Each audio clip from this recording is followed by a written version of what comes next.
Well, hello everybody in YouTube land. Here we are again. I'm looking at this 1937 radio, and I found out one very important thing the other night. Never go ahead and put stuff together when you're tired, or if you don't think you know what you're doing and you don't know what you're doing. Well, this is a capacitor. This capacitor has a positive end and a negative end. And the positive end is the black end here with this kind of black rubber. The metallic end is the negative side. Well, unfortunately for this radio and for me, buying a new tube the other day didn't do me much good when I put the electrolytic capacitor in backwards when I pulled the old one out. So far, this is how many I have replaced in this 37 radio. And then also figured out that my brother was over last night, started looking at this thing, could not figure out what was going on because the fusible link over in here, right here, in this part of the radio, decided to keep smoking on us last night, which means there was a dead short somewhere. And let's see, where is the offending capacitor? Oh, there it is. Nope, that's not it. Ah, there it is. All right. This 0.015 capacitor was a little culprit that did not test out as being a capacitor anymore. It tested out as being a 2 ohm resistor, which acted like a dead short in the circuit.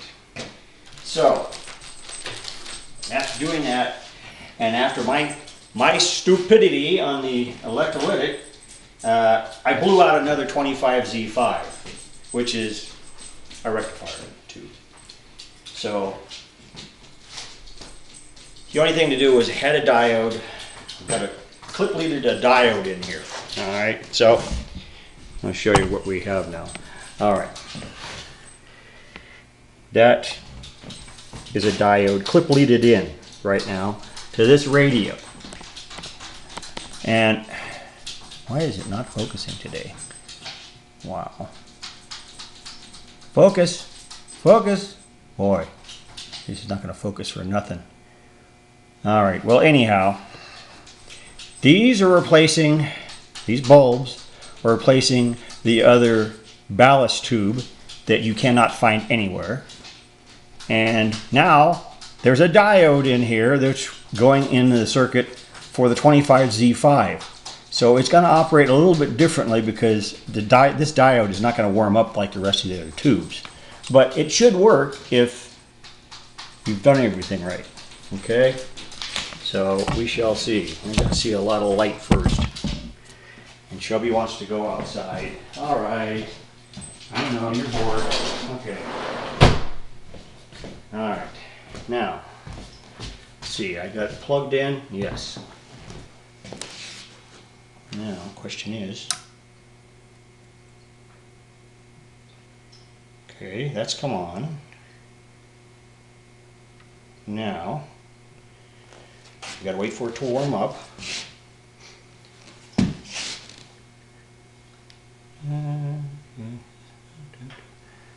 It looks like they're warming up. Oh yeah, I see tubes warming up. If it doesn't blow up first, it should work. Owing your soul to the company store. Oh my goodness, it does work. As Tennessee Ernie once sang, no more of that. You own your own time. And listen. And when you own your own time, your most valuable asset, the one you can't buy, and no major hum is your time. So when you take possession of that, because you're in the land of critical mass, everything changes. All right. That's why there are no alarm clocks. I don't have much of an antenna. Nobody needs alarm clocks because you my own your own antenna time. is You answer to just no a bunch one of other clip than leads yourself strung and together. possibly But your spouse. it does work. That's what It it's all works. about. The 1937 Air King radio does work. Future. including your time. All right, now I just got to go ahead and buy more tubes But the again. only way you can do that, the only way, is by turning your income into assets. It's always good to get these things to work, though. All right, now I'll show you the other pile I received yesterday. I'll show you how far I've gotten on that one. Bear in mind, this thing was a total disaster. And still pretty much is, but I've at least cleaned it up some. More than I can say for my garage. Okay, there's the inside of the case I pulled apart. Okay, so it's there. Now, it may not look like it, but actually this is much cleaner than it originally was. The radio before, oh my god, even the tubes. The mice had a field day. They peed on top of all the tubes, all the cans, and I could not, even the cap back here, the adjustable one, it was not adjusting. It was frozen solid. It would not move. Now, I don't know if you can see it or not. Notice it's moving now. So it's totally freed up. That's done. And I've had to tape all the locations where I pulled pins out, especially out of the other receiving coil in the back.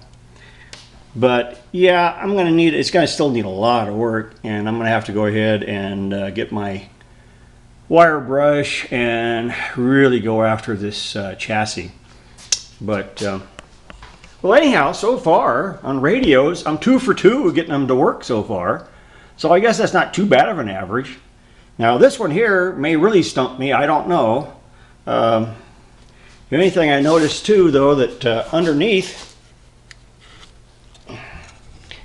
the mice couldn't get to very much because the parts are still not chewed up underneath. Everything seems to be in good shape. And this thing was bolted down to the wood case, so there's really no holes there for the mice to get into. So I may yet be able to do something with this. I don't know. We will see. Anyhow, that's it for here for now. And when we get farther along, we'll come back again. Bye.